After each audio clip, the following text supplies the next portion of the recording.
जय श्री कृष्णा दोस्तों, राधे राधे। अश्विनी मास की शुक्ल पक्ष की एकादशी को मोक्षदा एकादशी कहा जाता है। आइए श्रवण करते हैं। श्री युधिष्ठिर जी बोले कि हे भगवान, आप सबको सुख देने वाले हैं और जगत के पति हैं, इसीलिए मैं आपको नमस्कार करता हूँ। कृपया कर मेरे एक संशय को दूर कीजिए। माघ शीर्ष माह के शुक्ल पक्ष की एकादशी का नाम क्या है? उस दिन कौन से देवता की पूजा की जाती है और उसकी विधि क्या है? भगवान मेरे इन प्रश्नों का उत्तर देके मेरे संदेह को दूर कीजिए। भगवान श्री कृष्ण बोले कि हे राजन, आपने अत्यंत उत्तम प्रश्न किया है। आप ध्यान पूर्वक सुनिए। माघ शीर्ष माह के शुक्ल पक्ष की एकादशी मोक्षदा के नाम से प्रसिद्ध है। इस दिन श्री दामोदर भगवान की पूजा धूप दीप नैवेद्य आदि से भक्ति पूर्वक करनी चाहिए। अब मैं इस एक पुराणों की कथा कहता हूँ। इस एकादशी के व्रत के प्रभाव से नरक में गए हुए माता पिता पुत्र आदि को स्वर्ग की प्राप्ति होती है। आप ध्यान पूर्वक सुनिए। प्राचीन गोकुल नगर में एक वैशामख नाम का एक राजा राज्य करता था। उसके राज्य में चारों वेदों के ज्ञाता ब्राह्मण रहते थे। रात्रि को एक दिन सपन में राजा ने अपने माता पिता को नरक में पड़ा देखा। उसको सपन में बड़ा आश्चर्य हुआ। प्रातःकाल होते ही वह ब्राह्मणों के सामने अपनी सब सपन कथा कहने लगा। हे ब्राह्मणों, रात्रि के सपन में मैंने अपने माता पिता को नरक में पड़ा देखा। उन्होंने मुझसे कहा कि हे पुत्र, अब मैं नरक भोग रहा हूँ, मेरी यह मुक्ति कराओ। मैं यह क्या कर रहा हूँ और कहाँ जाऊँ?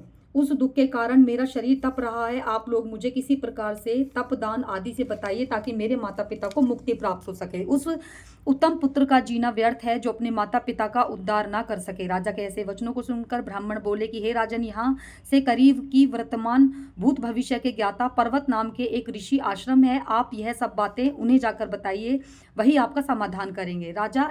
राजा ऐसा सुनकर मुनि के आश्रम पर गए। उस समय चारों वेदों के ज्ञाता पवित्र पर्वत मुनि दूसरे ब्राह्मण के समान बैठे थे। राजा ने जाकर उनको प्रणाम किया। पर्वत मुनि ने उससे सांगो पांग कुशल छेप पूछी। तब राजा बोले कि हे देवर्षि, आपकी कृपा से मेरे राज्य में सब कुशल है, परंतु मेरे मन में अशांति रहती है, उसका कुछ उपाय कीजिए। ऐसा सुनकर पर्वत मुनि ने कहा, एक मुहूर्त के लिए नेत्र बंद कर लिए और भूत भविष्य को विचारने लगे। फिर बोले कि हे राजन, मैंने योग बल के तुम्हारे माता पिता के समस्त कुकर्मों का ज्ञान प्राप्त किया है। उन्होंने पूर्व जन्म में कामातुर होकर सौत के कहने पर एक स्त्री के शत दान मांगने पर भी नहीं किया। उसी पाप के कर्म का फल तुम्हारे माता पिता को नरक में जाना पड़ा। तब राजा बोला कि हे भगवान, मेरे माता पिता के उद्धार हेतु आप कोई उपाय बताइए। तब पर्वत मुनि बोले कि हे राजन, माघ शीर्ष माह के शुक्ल पक्ष की जो एकादशी होती है, उस एकादशी का आप उपवास करें और पुण्य अपने माता पिता को संकल्प में दें। उस एकादशी के पुण्य के प्रभाव से अवश्य ही आपके माता पिता को मुक्ति प्राप्त होगी। मुनि के वचनों को सुनकर राजा अपने महल को आया और कुटुंब सहित मोक्षा एकादशी का उपवास किया। उस उपवास के पुण्य से राजा ने अपने पिता को संकल्प कर छोड़ दिया।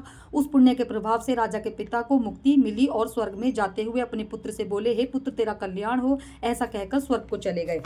माघ शीर्ष माह के शुक्ल पक्ष की मोक्षदा एकादशी का जो व्रत करते हैं उनके समस्त पाप नष्ट हो जाते हैं और अंत में स्वर्गलोक को जाते हैं। इस व्रत से बढ़कर मोक्ष देने वाली एकादशी और कोई भी नहीं है। इस कथा को सुनने से, पढ़ने से वाजपेय यज्ञ का फल प्राप्त होता है। जय श्री कृष्णा, राधे राधे, हरि बोल, जय श्रीमन नारायण।